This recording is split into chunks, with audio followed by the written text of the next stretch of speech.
Dari pembicaraan tadi ada yang resah sekali karena katanya bangsa ini udah mau pecah gitu. Tapi ada yang optimis. Ada yang optimis.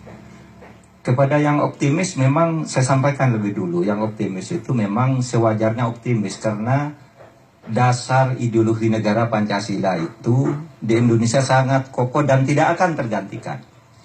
Sudah pernah dicoba diganti melalui berbagai pemberontakan bersenjata, itu mudah sekali ditiadakan. Sudah pernah dicoba melalui jalur resmi di konstituante, silakan kalau mau ganti Pancasila. Pemilu tahun 99 silakan dirikan partai kalau mau mengganti Pancasila. Sesudah pemilu kalah juga yang mau mengganti Pancasila itu keseluruhannya kalau digabung itu cuma 12%. Yang lain tetap ingin ke Pancasila.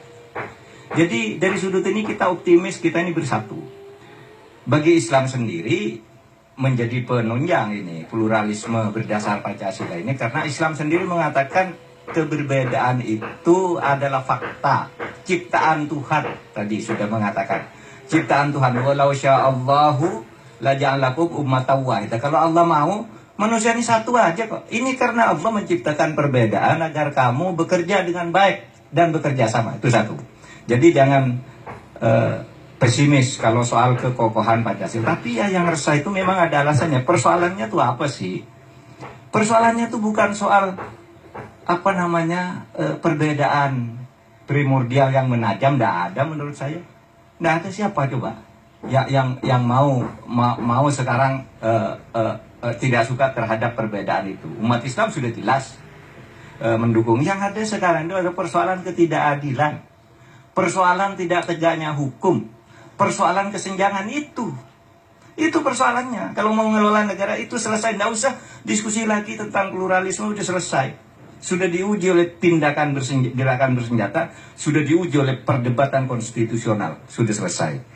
Nah, jadi persoalannya sekarang ini adalah kita mau menegakkan keadilan yang di berbagai lini itu lumpuh.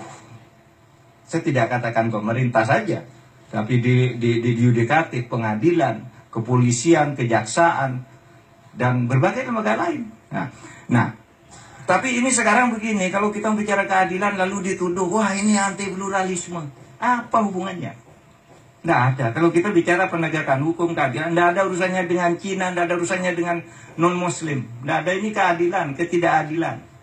Itu yang diperjuangkan. Nah, celakanya sekarang ini kadang-kala orang lalu genit. Gitu. Genitnya itu gimana? Kalau bicara keadilan tidak berani. Kenapa? Dituduh anti pluralisme. Iya, orang sekarang teman-teman sendiri juga kalau kita bicara keadilan dikritik, diserang rame-rame. Ini anti pluralisme, padahal yang diperjuangkan itu keadilan. Bukan soal perbedaan, diskriminasi, perbedaan kulit, perbedaan keadilan yang kita perjuangkan. Nah, itu satu. Jadi sekarang ini banyak orang yang terserang penyakit gagah-gagahan. Kalau pluralisme itu lalu merasa hebat sendiri, dianggap orang lain tidak pluralis. Gitu, tidak anti kebenekaan. Itu omong kosong semua, tidak ada. Di bawah itu tidak ada itu urusan agama.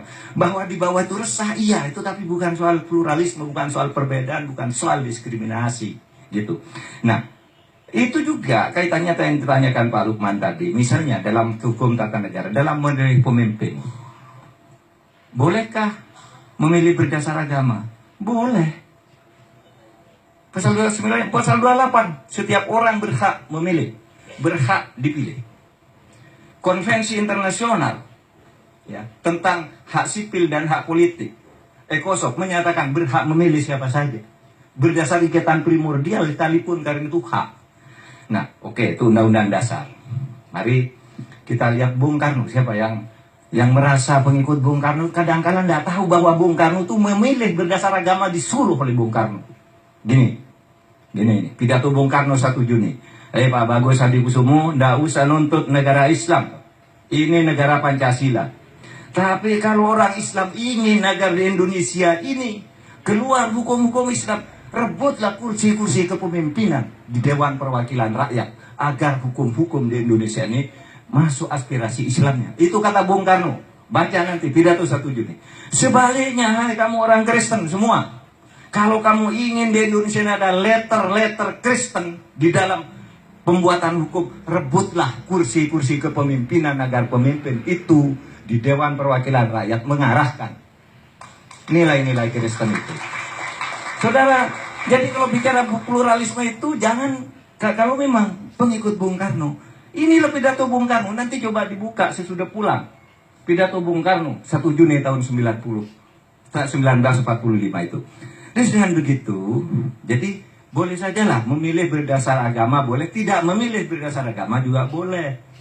Maka Bung Karno mengatakan kalau mau, kalau kamu ingin gitu, silakan. Kalau kamu tidak ingin juga enggak apa-apa. Nah, bicara yang benar lalu diserang rame-rame, ini anti pluralisme, anti Pancasila. Apanya yang anti Pancasila? Memang begitu pidatonya Bung Karno sejak dulu. Yang pertama itu. Dan sekarang itu dicetak sebagai pedoman. Misalnya kalau di PDI ada pidato Bung Karno 1 Juni 19 yang sudah diberi. Di situ juga dicatat pidato Bung Karno yang begitu aslinya.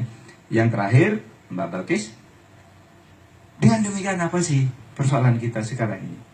Menegakkan keadilan, menegakkan hukum. Itu yang harus diprioritaskan dulu. Karena menurut saya kalau hukum, keadilan sudah tegak, lebih dari 50% persoalan di negara ini selesai. Yang sisanya itu terpotong-potong ke berbagai sektor yang sifatnya ad hoc. Hukum dan keadilan dulu. Kalau hukum keadilan sudah ditegakkan, miskin bersama-sama orang Indonesia itu enggak apa-apa kok. Ini kan sudah miskin, miskinnya enggak rata. Yang suka kaya sekali ini, ya marah dong orang. Bukan karena pluralisme, bukan karena apa gitu. Saya kira itu, karena kalau hukum tidak tegak, ini kuncinya. Kalau hukum tidak tegak akan terjadi public distrust. Gitu kan.